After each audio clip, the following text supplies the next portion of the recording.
Salam, hər vaxtınız xeyir olsun, əziz həmvətənlər. Bolşevik ordusunu dayandırmaq mümkün idimi? Azərbaycan Xalq Cümhuriyyəti belə bir qüdrətə malik idimi? Gəlin videoya keçək. Bu sual 3 il əvvəl Azərbaycan Xalq Cümhuriyyətinin tədqiqatçısı Dilqə Məhmədə verilir və cavab konkretdir. Həmin dövrdə bolşeviklər bir neçə cəbhədə müharibə aparırdılar və onları məğlub etmək mümkün ola bilərdi. Bəli, mənbələrə nəzər saldıqda görürük ki, Azərbaycan Xalq Cümhuriyyəti hər nə qədər yeni dirçəlmiş, yeni qurulmuş dövlət olsa da, bolşeviklərə qarşı müqavimət göstərə biləcək qüvvəti var idi. Amma sanki bütün neqativ amillər əl-ələ verərək əleyhimizə işləyirdi. Gəlin həmin amillərə ötəri bir nəzər salaq. Əvvəla qeyd edək ki, Azərbaycanı işğal etməyə gələn Qırmızı Ordunun sayı barəsində müxtəlif rəqəmlər qeyd edilir. Ən az 30 min, ən çox isə 70 min nəfər olduqları yazılır. Tüfənglər, toplar, pulemyotlarla gələn Qırmızı Ordunu isə Yalama stansiyasında 350 nəfər Azərbaycanlı qarşılayır. Çox qaba bir müqayisə edək, pulemyotlardan, toplardan istifadə etməsələr, 30 min nəfərin hərəsi təkcə bir güllə atsa, bizim tərəfdəkilərin hərəsinə 100 güllə atmış olardılar. Bu qədər qeyri-bərabər döyüşdə Azərbaycan tərəfi 2 saat müqavimət göstərmiş, Qızıl Ordunu düz 2 saat ləngitmişdi. İndi gəlin təsəvvür edək, həmin döyüşdə Azərbaycan ordusunun sayı 300 yox, 20 min nəfər olsaydı nə baş verərdi?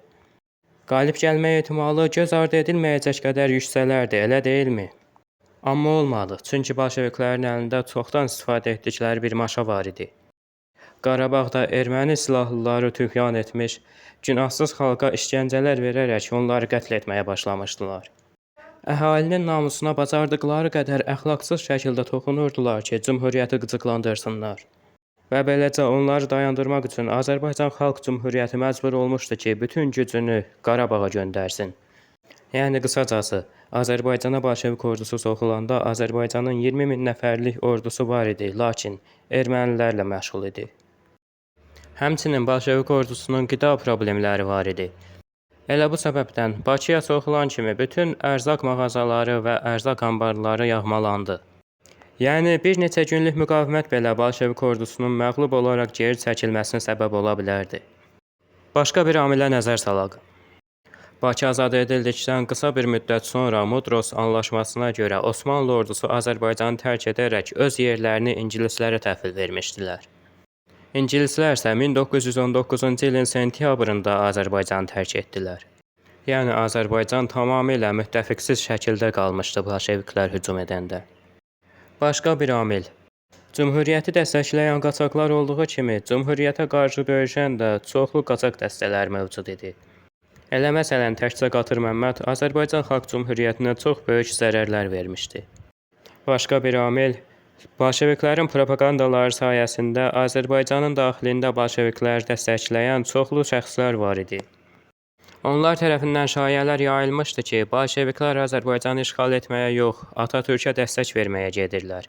Buna görə də Azərbaycandakı könüllü dəstələri bolşeviklərə qarşı müqavimət göstərməkdə tərəddüd edirdi.